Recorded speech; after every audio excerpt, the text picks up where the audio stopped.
Good evening and welcome to another session of ShareIT. My name is Emil Trebitska and I am a developer in Thoughtworks Italy. And together with Mario, Roni and Pallavi, we were going to be the host for this event. Before passing the mic to our speaker, Jonathan, I will take just 2 minutes of your time to talk about what ShareIT is and what is the code of conduct for today. So ShareIT is an initiative organized by Thoughtworks. Thoughtworks is a global consultancy company. We are present in a lot of countries. and around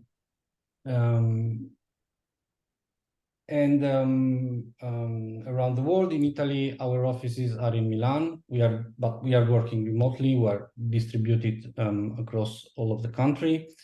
In Thoughtworks, we put a lot of emphasis in learning, but also in teaching. This is just a photo of the books our colleagues have written over time. So what is ShareIT? ShareIT is a technology community, and we are using it to share our experience with the world. Our objective is to contribute to the community and share all of our learning in the projects that we do. ShareIT is not only about technology. ShareIT is also about diversity and inclusion, team practices, agile, and also about design. The code of conduct, please be kind and respectful to each other. Any question is a valid question. For questions, there is a Q&A section in Zoom, so where you can write questions and we will convey them to the speaker.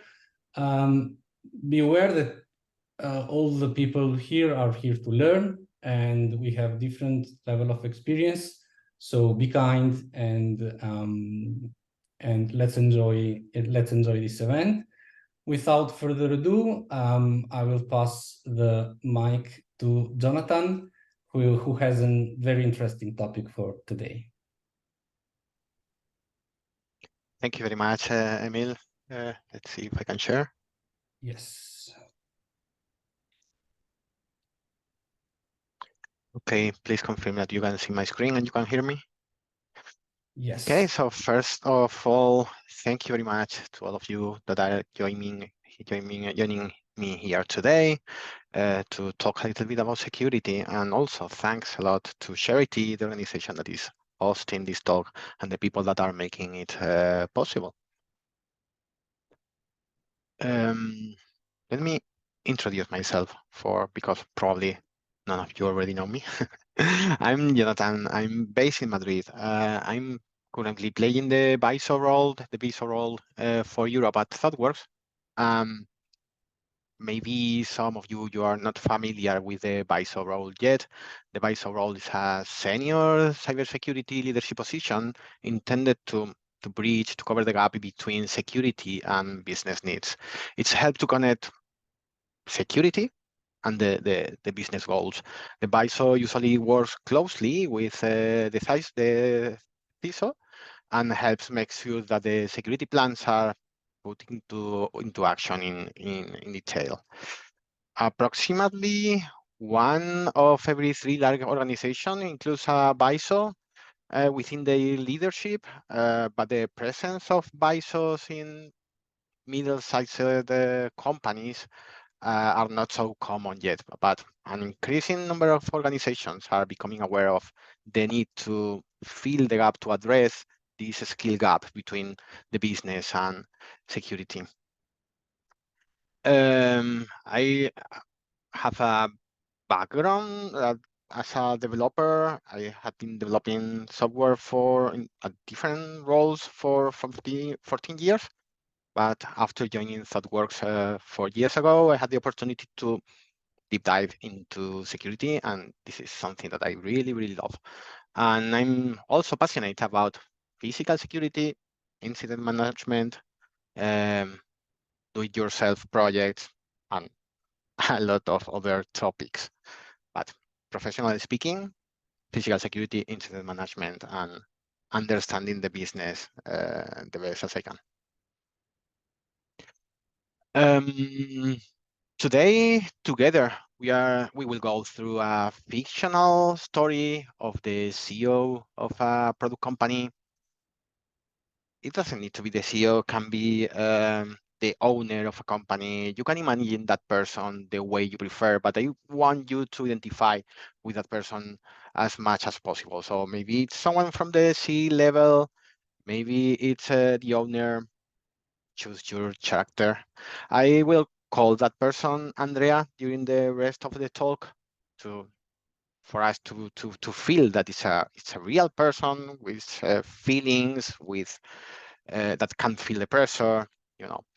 Andrea is a well-respected leader in the company, in her company, acting as a beacon sometimes, acting as a catalyst of change when needed, a visionary, and always caring for the employees and motivating them.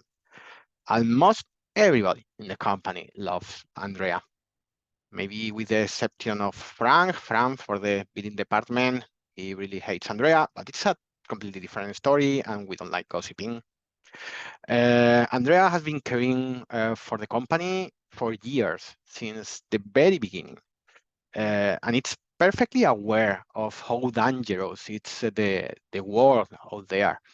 Andrea feels the pressure of all those families making a life in the company, a company that it's big enough to be able to invest in security, but let's assume that it's not so big, so the resources are not unlimited, and we need to take care of our investment.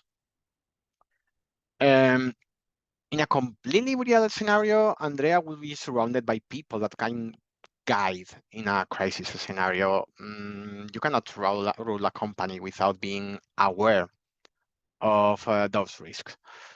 But for the purposes of this mental exercise, this learning session, let's assume that because the rapid growth of the company and because it was never needed before, let's assume this is not the case, and Andrea doesn't know how to properly manage a security crisis yet. And when we say security crisis, we are referring to a security incident that escalates so much because of the high risk of and the economic impact that can have on those companies. Today, we are not going to follow the list of steps that companies need to follow when they have an incident. There is already a lot of good resources for that. And I will be mentioning some of those steps, but we are going to talk more about what you need to do to success following those steps. It's not exactly the same, and you will understand the differences in a few slides. And a small disclaimer, I have simplified a lot of the concepts that will be presented to them to make them fit into a 40-minute talks. And takes those things, those concepts with a grain of salt. This is just the beginning of the journeys in crisis management. And I want you to understand the concepts in a rough way.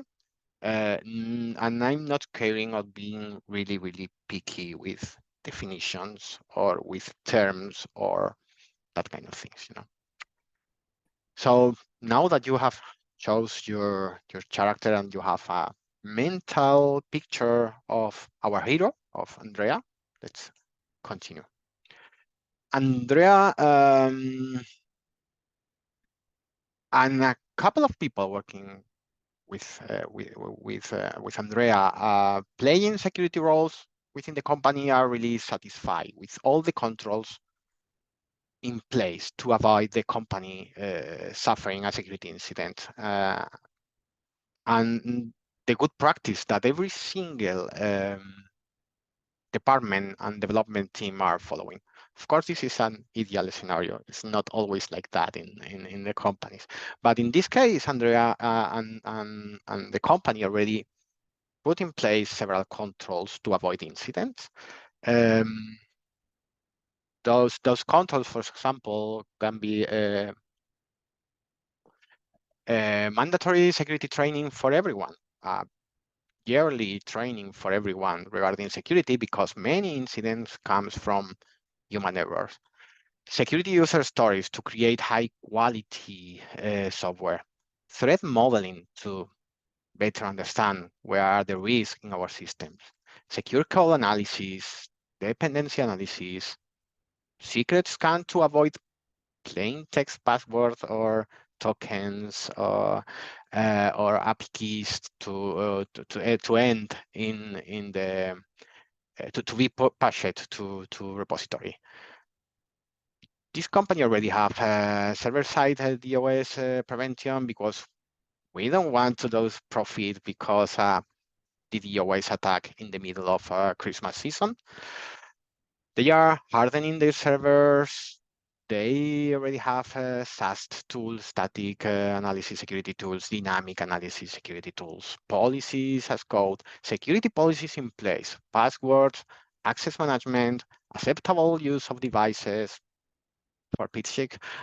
The company even have a security certification. So it's a mature company in terms of the controls that they have in place. One could say that nothing really bad can happen to us, to that company. The company invested a lot of time, effort, and money to avoid security incident, and that's great. But the battle is totally unfair. Company needs to close every single door, every single window, all the time, every single crack on a wall, all the time.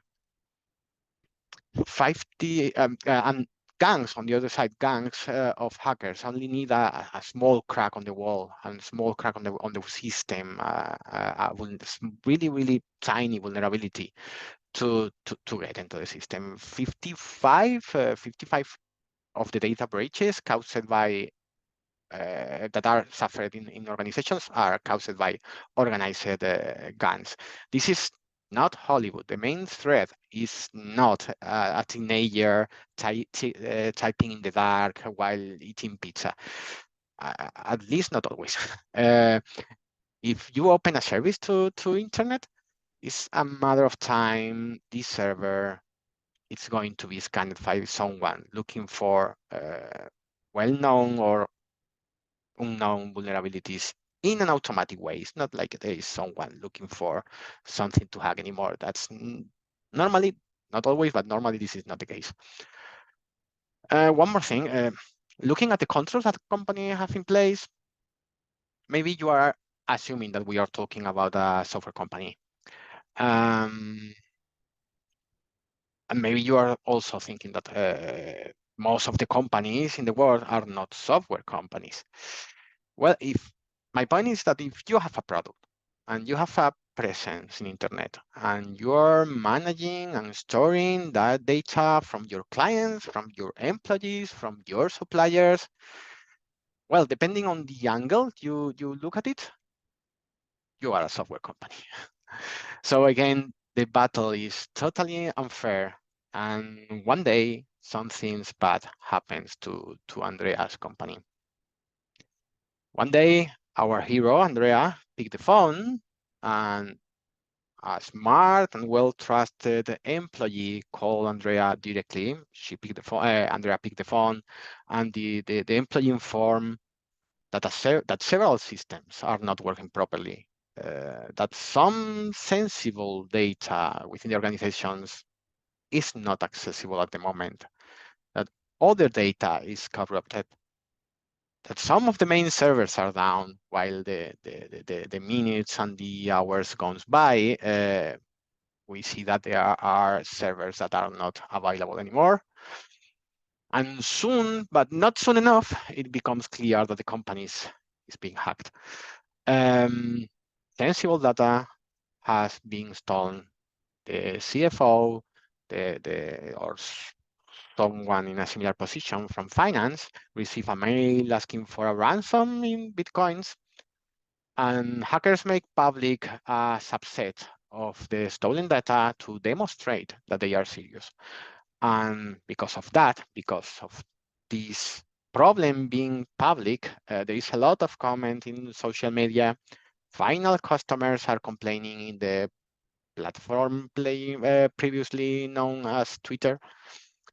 The company, because they are working really hard trying to understand what is happening, the company missed the legal deadlines to report this data breach to the National Data Privacy Regulatory Agency.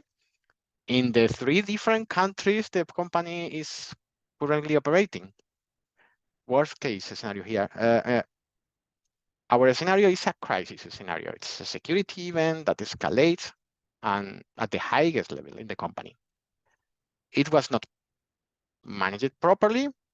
It's even hard for the company to quantify the economic impact, the reputational impact. Shares goes down, and eventually Andrea had to resign. So we are in a really, really sad situation, but this is our story. And like the narrator in a Marvel comic will say, what if we change the rules? What if, for whatever reason,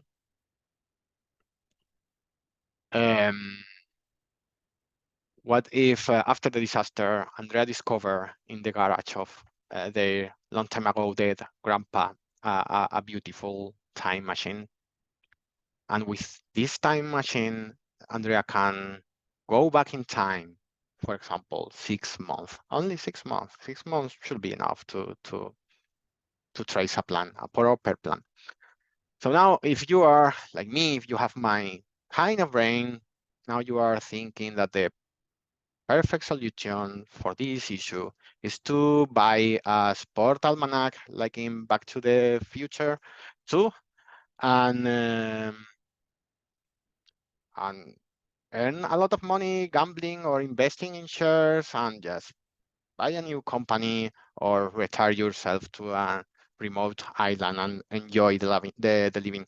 But our Andrea is not like that. Our hero is really, really determined to save the company. So she travels 6 months to the past, creating a plan to achieve this ambitious goal. And she will dedicate all the time, all these 6 months in decide what are the things that the company needs to do, assuming that it's totally inevitable that they are going to be hacked. What to do when that happens? What to do, I told you before, it's really well documented. But how to success doing that is not so obvious, and it's not, sometimes it's obvious, but we don't spend so much time talking about that. So yeah, Andrea, go to the past, and the first thing Andrea does is to buy a really, really good book about incident management. For example, the Computer Security Incident Handling Guide from the NIST Institute, the National Institute of Standard and Technology from United States. And one of the parts of this guide is about the different stages, the different phases of managing a security incident. Still, we are not talking about crisis, but can be applied to crisis too. So we are these different 4 phases here. It's preparation. That this step involves getting ready for potential incidents, and we are going to talk a lot about that. It includes creating documentation, defining roles and responsibility, that kind of things. Detection and analysis. In this step, we focus on identifying and understanding the security incidents. Containment, eradication, and recovery. This is about solving the issue when it's confirmed technically, fixing it, removing the presence of any actor, hostile actor in our system, and recovering them, avoiding to be, because imagine that we just restore the backup, it's going to be infected again because we don't know what's the root cause of the situation. And of course, post-incident activities, these final steps involves documenting the incident, facilitating a post-mortem analysis workshop, and ensure that we really know why the incident happened and the steps we need to take for this or a similar incident not happen anymore. So Andrea is reading the book, is learning a little bit, and then she starts going through the steps that almost every single incident handling manual tell us that we need to follow. The first step in many manuals said, stay calm and alert your team. So Andrea read it once, 2, 3 times. Stay calm and alert your team. Andrea is really calm, seems an easy step to follow and success, but something make click in Andrea's brain. Andrea think, oh, I need a team.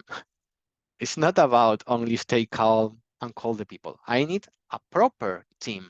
I need a crisis response team for what is going to happen to us in some months. So she start creating a proper team. In this example, I mean, this is an example of a team that will be managing a crisis. Doesn't need to be exactly like that because there are many companies, some of them located in the same time zones. Some of the companies are located in, are really distributed across the globe. But for example, it's easy to understand that we need some of those roles or people with a similar role entitled to take decisions.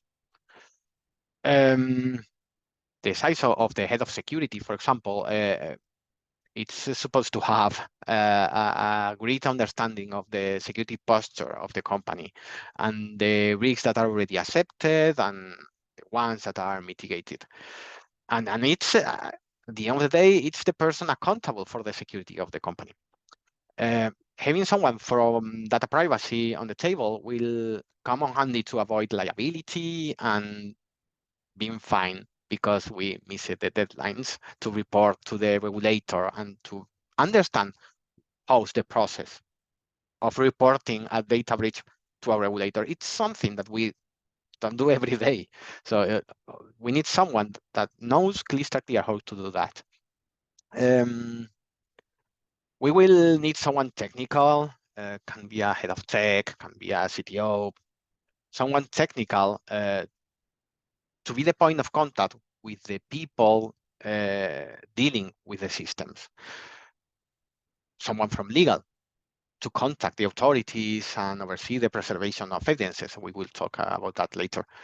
And if the final customers need to be told about the incident, the communication department needs to be here on the table, on the crisis management team from the very beginning. It's not about at the end when everybody's talking about them. We go call the communication team or the marketing team. We tell them, hey, we are being affected, and they, without any kind of context, send a communication late and not really exhaustive. It's better for all of us, these people, to be part of the crisis management team from the very beginning. Head of finance will help us to determine the economical impact of the situation.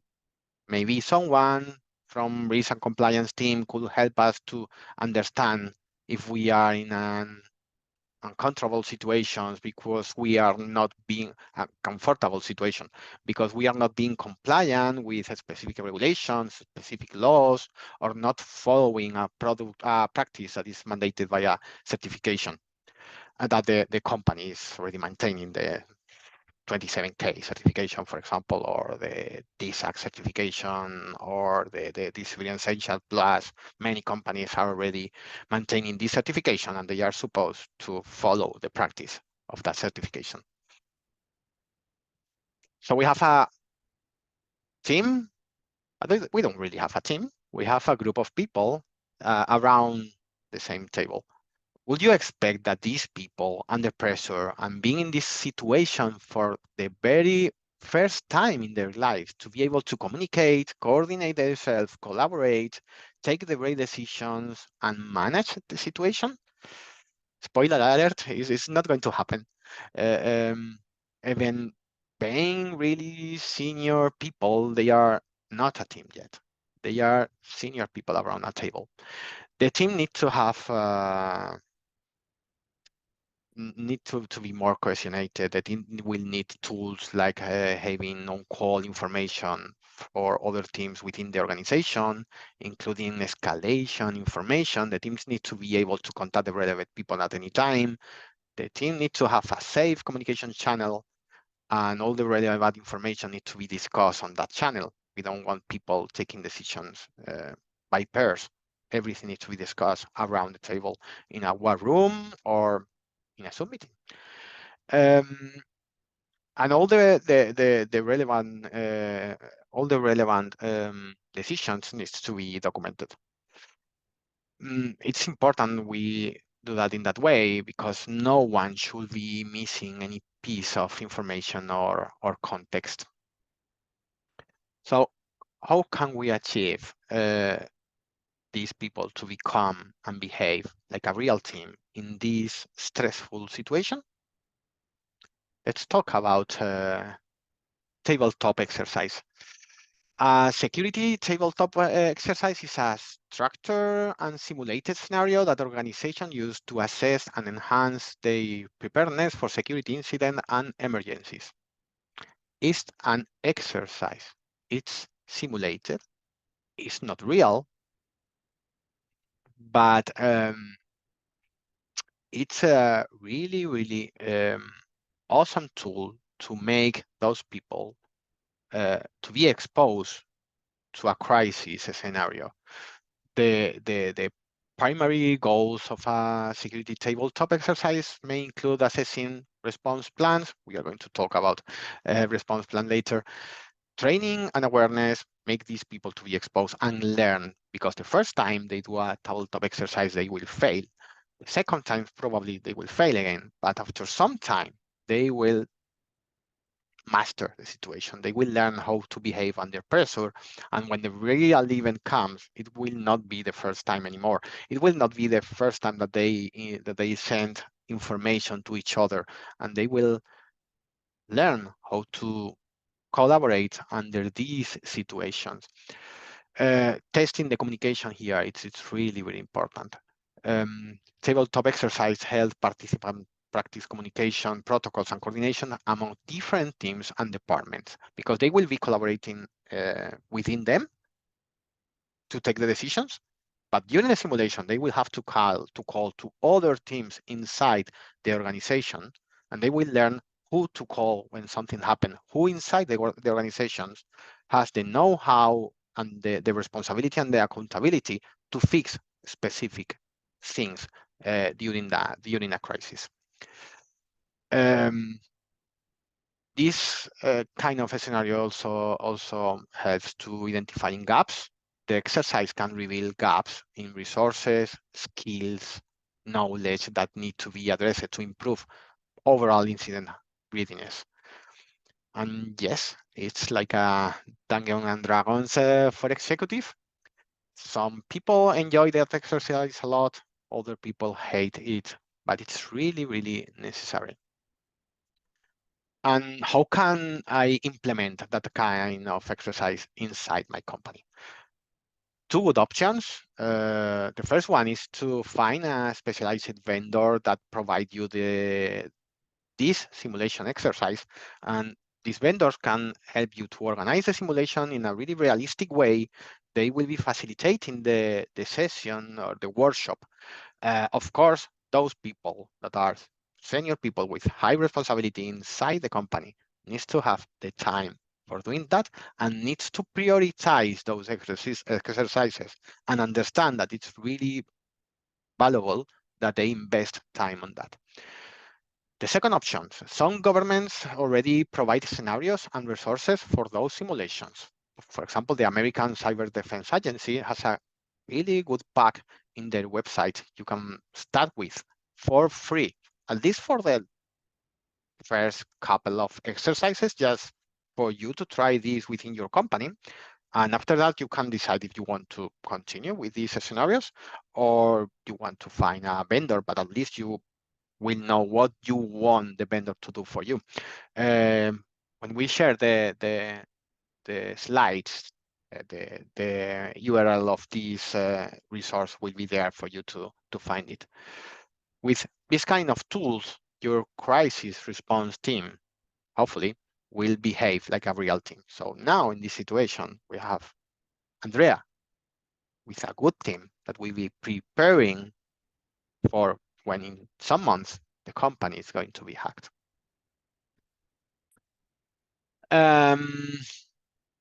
During the description of the disaster, I mentioned that an employee called Andrea by phone to inform that something strange was happening. Do you really think this is the most appropriate way to report an incident? For sure, it is not. Every company needs an incident response plan. An incident response plan is a documented and structured set of procedures and guidelines that the organization creates and maintains to manage and mitigate the impact of security incidents, data breaches, or other disruptive events. How to evaluate and report an incident or a security event is part of this document. Reading and understanding the document should be mandatory part of the onboarding process of everyone that is going to be part of the company, and part of the yearly security training that should also be mandatory. Writing in the Slack, we have something weird here, happening here, should not be an option, should not be even considered. When you suspect something bad is happening, you need to grab the incident response plan. And also the people who normally write the incident response plan or the templates for the incident response plan sometimes are not the same people that are going to use it. Please remember that this is a document that should be really, really short. Nobody wants to grab a 100 pages document while an incident is happening. So this document will also help employees to escalate the incident when necessary and to decide when we need to call someone inside the company with more responsibility and more skills to deal with specific incidents. And this document also will help the company to differentiate between a manageable incident and a real crisis. In the same vein, the company needs a disaster recovery plan. A disaster recovery plan is a comprehensive and structured document and strategy that the organizations create to ensure the continuity of their critical business operations in the event of a major disruption. Basically, it's how to you recover after being hit by an event. So even in the base case scenario, you are hacked, you manage to mitigate everything, but you need to recover to the company to their previous state. Both plans need to be periodically reviewed and tested. If you are making backups, for example, all of the people that are related with backups, we hear that sentence a lot of time. If you are making backups of your database and you never test the backups, then you don't have backups. It's similar. If you have an incident response plan and you never test the procedure, you don't have a procedure. And if an incident is reported late and without information enough, there is little the incident response team or the crisis response team can do to fix the situation in a proper way. You are behind the attacker, way behind the attacker. You are in a situation that is really hard to act properly, no matter the decisions that you are taking. Sometimes it's too late. And if you cannot recover after an attack, the business will suffer a lot. In that, after implementing that, in the company, Andrea will, when the crisis starts, Andrea team will be in a much better situation. And one of the steps that you need to take during a crisis when you know that you are being hacked is isolate the affected systems. Disconnect affected systems from the network to prevent the spread of the attack and further damage. This may include taking affected servers, computers, or devices offline. This is also in every manual of incident handling. So the steps are, this is one of the steps, but following the steps don't ensure you that you are going to have success. For having success, you need to think, okay, I need to do that. Are we going to wait until we have a crisis to have a list of the systems that are critical and not critical, and why they are critical? If we wait until a crisis, it's too late for us. We need to prepare that in advance. We need a list of critical and not critical systems to know if we can shut down some of the systems. Why they are critical? Because we need to know before taking the decision, we need to know the impact. If we are going to lose money, if we need to compensate our customers, if we are assuming any kind of liability when we don't meet our SLAs with providers, we need to know how to shut down each system and how to recover it, and what kind of data are we storing and how we manage the data. Recently, a Spanish airline was hacked, and the fact is that they were storing security codes of credit card information, and they should not be storing this information in the database. So they had to ask their customer to cancel all the credit cards that were shared with these airlines. Will they be fine? Probably they should, let's see. But the point is that we need to know what information are we storing in case we are hacked, because this information is probably what the hacker is looking for. And to better know how much risk we are suffering, or we are accepting, or we are not mitigating, we need to have that information. One obvious point, creating a list, putting that in a server somehow, in a shared server, and not maintaining it over time will not produce the expected results. That kind of information can become out of date really, really quick. So it's important that we have a scheduling for this to be reviewed, and for everybody to know what's the current status and where to find it. So yeah, and then continuing with the story, as part of the crisis during the containment phase that we discussed previously, the head of tech informed the team, the crisis team, that one server of the company that we have in a cloud provider is infected with malware. The system is already isolated, but which malware infected the service? How this happened? If we restore it from a clean backup, will be infected again for exactly the same reason? Probably yes. Can the company analyze the matching on time with the available skills and the resources that the company have? Probably not. DFIR is a specific, the DFIR stands for Digital Forensic and Incident Response. It's a really, really specialized field within cybersecurity and information technology. DFIR is a cool response to those questions. They are using specific tools to analyze a server and tell us what happened, how happened, where is the hole where the hackers use it to hack the system.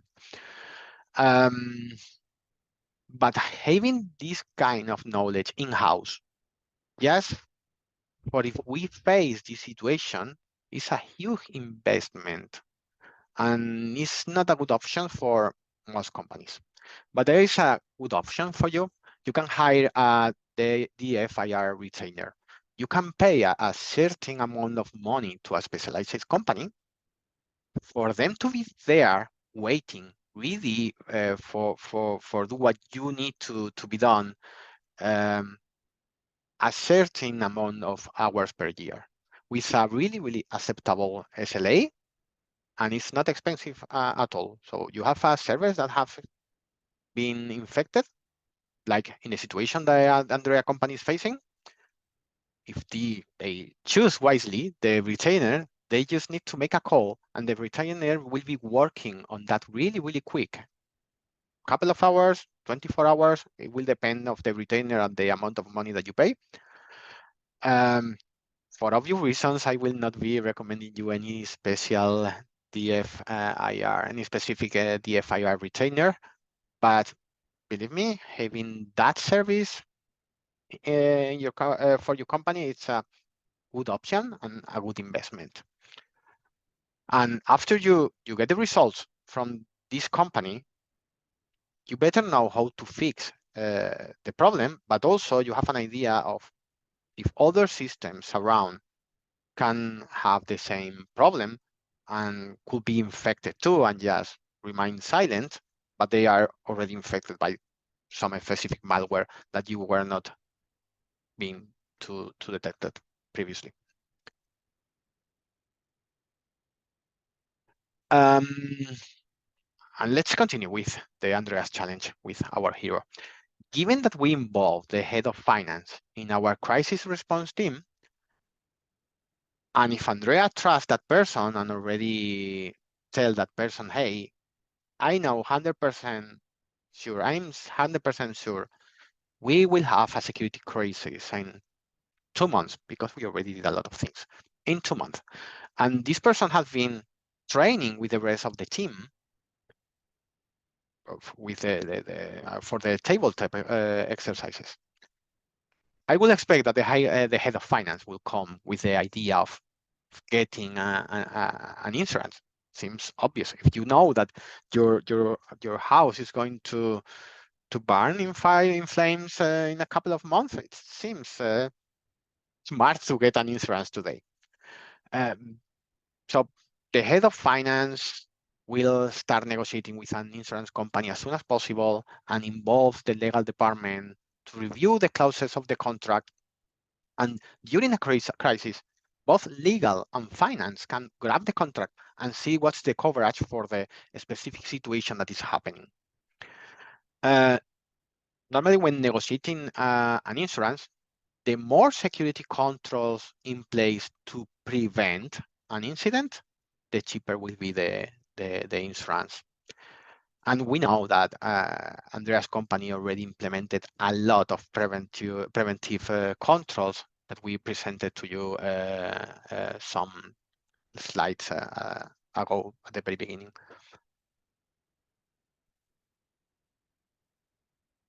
And now maybe it's time to contact law enforcement. When contacting law enforcement, you need to ensure that you bring a clear and detailed report with all the relevant information. So if you are having a crisis, you need to be documenting all the process. You need to ensure all the evidences are preserved and meeting expectations of the regulators. The second one is because these evidences could be potentially used in a trial. And the last one is because we don't want to be fined. How can we preserve evidences? The first point, we covered it, basically documenting all the process.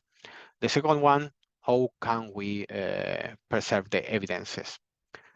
Protect the digital evidence. These include capturing system logs, network traffic, and any other relevant data. And use some tool designed for digital forensics to create a forensic copy of the affected systems. The chain of custody that involve That involves documenting who have access to the evidence and what actions has been taken with this evidence. It ensures the integrity and the admissibility of the evidence in a legal procedure. Backup and secure data, because we don't want to store evidences and then lost the evidences because of failure in a hard disk or whatever. That's pretty obvious. And of course, don't alter the evidence, because I mean, you need to totally avoid to make changes on the evidence. Don't log in a machine that it's going to be used for in a legal procedure. Don't delete fields, don't alter anything if you can avoid that. You need to label and catalog the evidence, crystal clear, including physical items, if that is the case, if we are facing a crisis as a result of a physical attack. And you need to consider, it's not consider, it should be mandatory to involve your legal department or the vendor that you are hiring for managing your legal staff. And depending on the nature and severity of the incident, it may be a good idea to involve someone that can provide guidance on evidence preservation and the legal aspect of the incident. I mean, don't assume that just because you know that point, you are going to be able to do it in the right way, in the proper way, in a way that will be admissible in a trial. It's better to take it really, really seriously and get help from a lawyer, from an attorney. And you need to have a chain of custody logs, maintain detailed information of the custody logs for all the evidences, documenting who had possession on it, when, and what they did with it. Basically. And talking about mitigating the situation, fixing the situation, you want to know if someone is hacking you as soon as possible. In our story, someone reported the incident, but we could potentially put in place systems that will raise an alert when the system finds something which is not expected. And intrusion detection system is it's a crucial component of cybersecurity that is designed to monitor and analyze traffic. There are two main types of IDS: network-based IDS, host-based IDS. At the end of the day, this is maybe too technical for this talk, but and main difference is that one's basically monitor the traffic, the other focuses on individual hosts or systems, monitoring system load, etc. But the point is that you can use that to know as sooner the better that there is a problem inside your systems. And someone will receive an alert, someone, you need to have that person in-house, someone or hire an external company to do that. Someone need to keep an eye and maintain those systems and report, analyze any alert, confirm if it's a false positive or not, and escalate and report the incident if it's a real situation. We also need more observability over our system. We need monitoring, logging, tracing, alerting, and visualization. Monitoring, continuous monitoring of various metrics, such as CPU usage. For example, if you see a peak of CPU usage during the night in some of your EC2 instance in AWS, maybe it's because you have someone mining Bitcoins in your machines during the night. That's just an example, but CPU usage, memory usage, that kind of thing, you should be monitoring that. And please, using an alerting system, not just having someone taking a look every morning to see if something happened during the night. Try to configure your alert system. You need to have a proper collection of logs, and the retention policy of those logs should be good enough for helping you to detect if something is happening. Tracing involves tracking the flow of requests and or transactions over your system. For example, if you are using a microservice setup, if you are developing a platform using microservices, you need to be able to try to trace, to have maybe a unique ID that it's used in every step of the flow to better trace this specific request. A good alerting system, we already talked about that, and something that something that is really important and sometimes we don't have, it's a proper visualization system that will be presenting the collected data in a user-friendly way and in a human understandable format, like dashboards and charts to facilitate quick informed decisions. The point of all of us is that if someone report an incident about, for example, unauthorized access to your system 3 days ago, it's probably too late. It's for sure too late. You need to know what's happening to your system and not rely so much on people. I think I'm on time. And now let's talk about informing the stakeholders, informing the investors, or the final users or your platform or your product. This is real examples of mails of companies, companies that had to inform their final users by mail that their data has been leaked, that someone break into their systems, and they are the 3 of them. It's from really important companies. And personally, I received some of those similar mails, like the one I showing to you in this slide.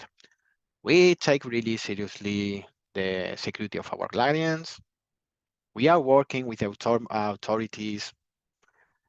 As soon as we became aware, we took the proper actions to mitigate the situation. And after that, some of the company even give you some tips.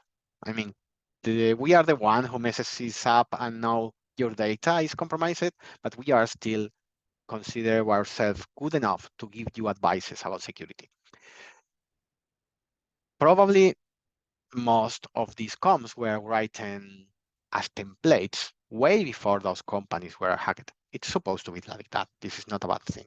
And were reviewed and approved by legal and data privacy, and that's why all of the mails that we receive from companies looks the same. And of course, those companies probably cares about the clients, but sending that kind of comms is not optional in most of the countries. It's mandatory, mandatory by law.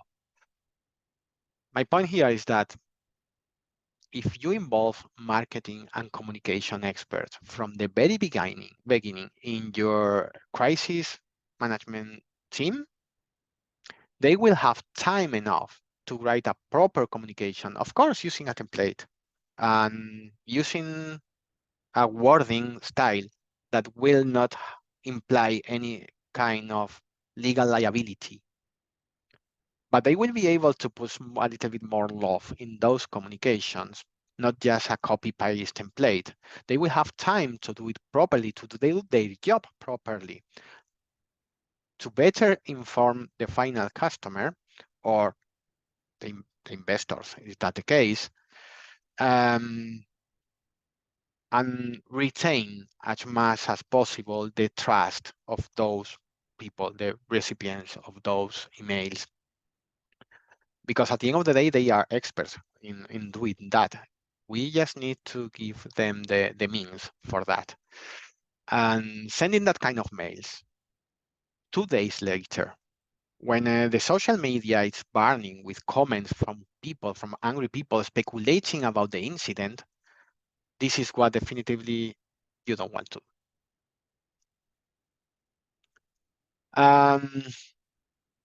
This is probably the last thing I will be talking with you today. I will explain you. You should not be closing. Even let's assume that Andrea already did everything that we mentioned, and having the trained people, the resources, following the right step that they already learned during the tabletop exercise, using the DFIR retainer, having a cyber insurance. Andrea and their team managed to mitigate the incident as much as possible, and they are happy with the results. They should not be closing the incident yet. The job here is not finished. Post-mortem activity in the context of security, often referred to as a security post-incident review or security incident post-mortem. It's a structured and methodical process that takes place after a security incident or breach. Its primary purpose is to assess and analyze the incident to better understand what happened, why it happened, how to prevent a similar incident in the future. The post-mortem activity in security typically involves the following steps. Gather and document the information, basically collect all the documentation as much as possible, being rigorous, including when it was discovered, how it was discovered, because if we don't like the way it was discovered, we will be able to change things within the company. The analysis of the incident, review and analyze the incident in detail. One point really important is root cause analysis. There are really good techniques to analyze and find the root cause of an incident or a crisis. If it's a systemic issue, if it was a vulnerability not patched in a server, if it was a human error, maybe it was a human error, and for the next year, we want to allocate budget within the company to give a training to the right people for this human error not to happen again.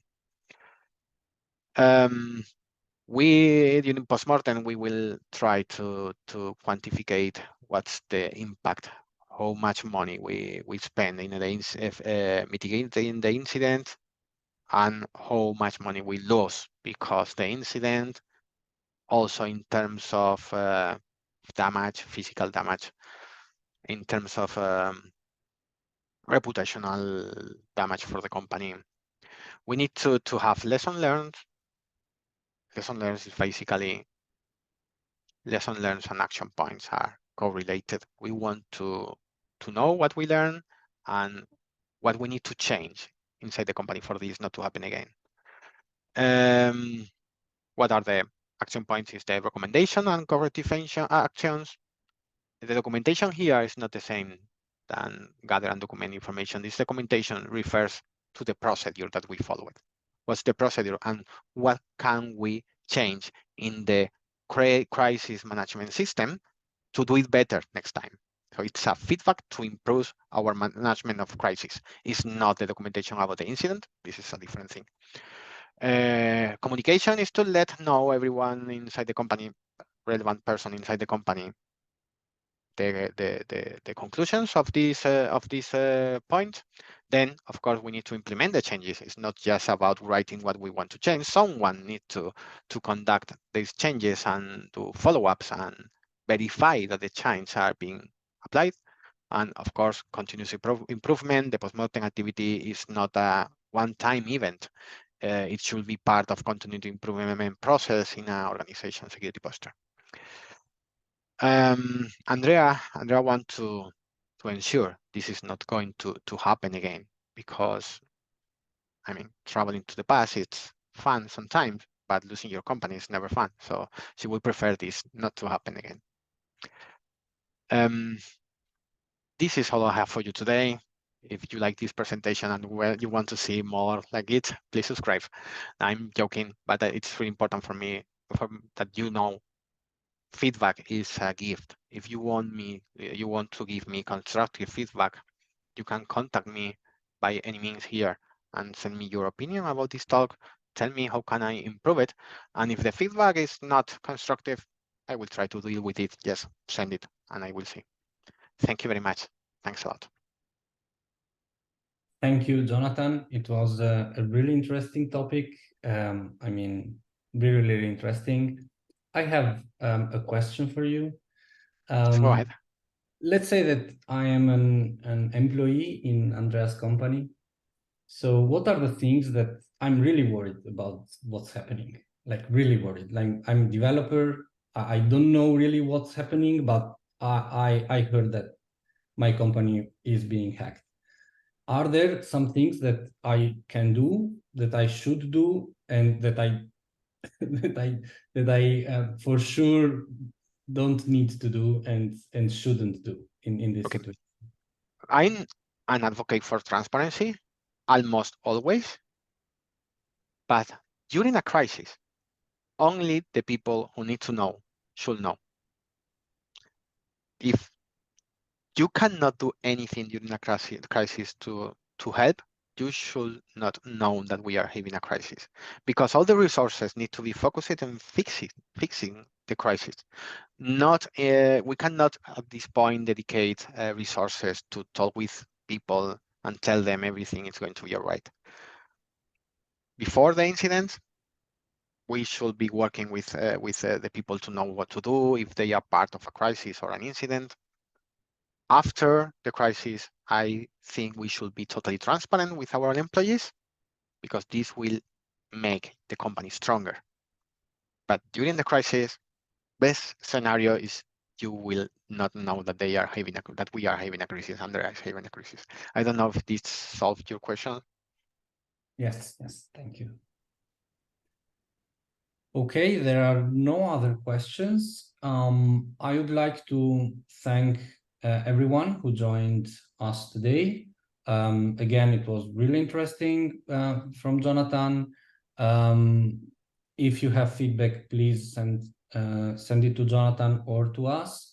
And please stay tuned in our community, in our ShareIT community for the next talk. It will also be very interesting. Thank you again, everyone, and have a nice evening.